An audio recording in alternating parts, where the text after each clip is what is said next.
અધિકારીઓની બેદરકારીને કારણે અનેક લોકો હેરાન પરેશાન થાય છે તેવા કિસ્સાઓ અવારનવાર આપણી સામે આવે છે।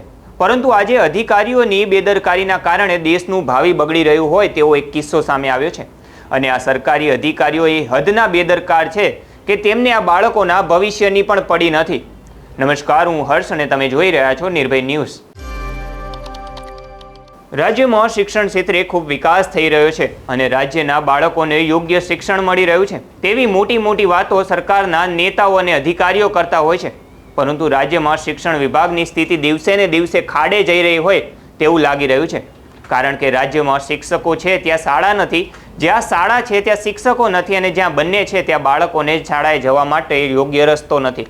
હાલ એક એવી બેદરકારી સામે આવી છે જેમાં બાળકોને દેવાતું સાહિત્ય પણ સાચવી શકે એટલું ધ્યાન આ સરકારના અધિકારીઓ નથી રાખી શકતા। જામનગર દરેડ ગામે આવેલા BRC ભવન ખાતે સરકારી સાહિત્ય પલળી ગયું છે। જામનગર શિક્ષણ વિભાગની આ ઘોર બેદરકારી સામે આવી છે, જેમાં ધોરણ 1 થી 5 સુધીનો પાઠ્યપુસ્તકનો સંગ્રહ વરસાદના પાણીમાં પલળી ગયો છે। તાજેતરમાં આવેલા વરસાદમાં ભવનના ઓરડાઓમાં પાણી ભરાઈ ગયા હતા અને પાણીથી જે બાળકોને સાહિત્ય આપવાનો હતો તે પાણીમાં પલળીને બગડી ગયો છે। આ બાળકોને દેવાનો આ સાહિત્ય જામનગરમાં નગર પ્રાથમિક શિક્ષણ સમિતિની શાળાઓમાં મોકલવાનું હતું, એના બદલામાં અધિકારીઓની બેદરકારીને કારણે આ બધા પુસ્તકો વરસાદના પાણીમાં પલળી ગયા છે। તાજેતરમાં વરસાદ આવ્યો અને વરસાદને કારણે ઓરડાઓમાં પાણી ભરાઈ ગયા, પરંતુ તે બાદ પણ આ બેદરકાર અધિકારીઓને એટલો સમય નથી કે તે આ સાહિત્યને બીજી જગ્યાએ રાખી શકે કે પછી બીજા રૂમમાં મૂકી શકે।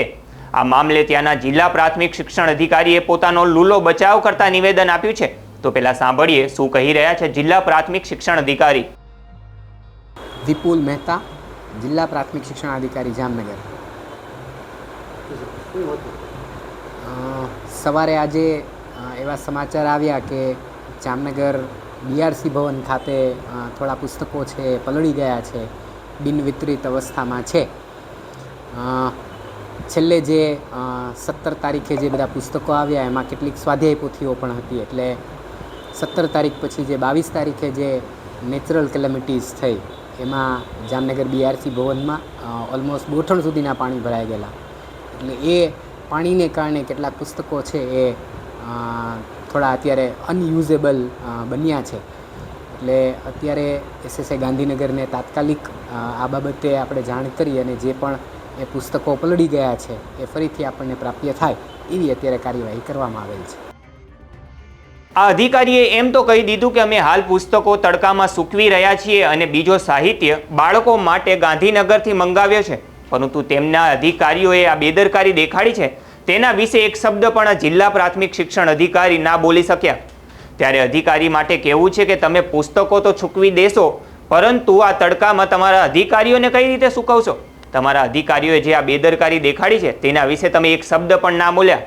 જે માત્ર સરકારી ખુરશીઓનું કામ તોડવાનું કરી રહ્યા છે તે અધિકારી વિશે તમે એક શબ્દ પણ ના બોલ્યા। આ અધિકારીઓ પાસે એટલો પણ સમય નથી કે તેમને જઈને આ શાળાઓ સુધી આ પુસ્તકોને પહોંચાડે। BRC ભવનમાં રાખવામાં આવેલા 15% જેટલો પુસ્તકોનો જથ્થો પાણીમાં પલળીને ખરાબ થઈ ગયો છે।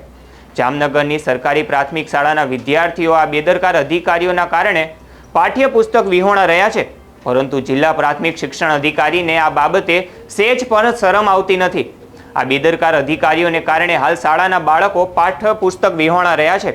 સરકાર દ્વારા મોકલેલા પુસ્તકો પાણીમાં પલળીને એ રીતના બગડી ગયા છે કે તેનો ઉપયોગ કરવો શક્ય નથી। આ આળસુ અને બેદરકાર અધિકારીઓને આવા કિસ્સાઓ અવારનવાર સામે આવે છે, પરંતુ આ બેદરકાર અધિકારીઓ સુધરવાનું નામ નથી લઈ રહ્યા। આ બેદરકાર અધિકારીઓ વિશે તમારું શું માનવું છે તે કમેન્ટ કરીને જરૂરથી જણાવજો, તેમજ અમારી ચેનલ નિર્ભય ન્યૂઝને લાઇક, શેર અને સબસ્ક્રાઇબ જરૂરથી કરજો।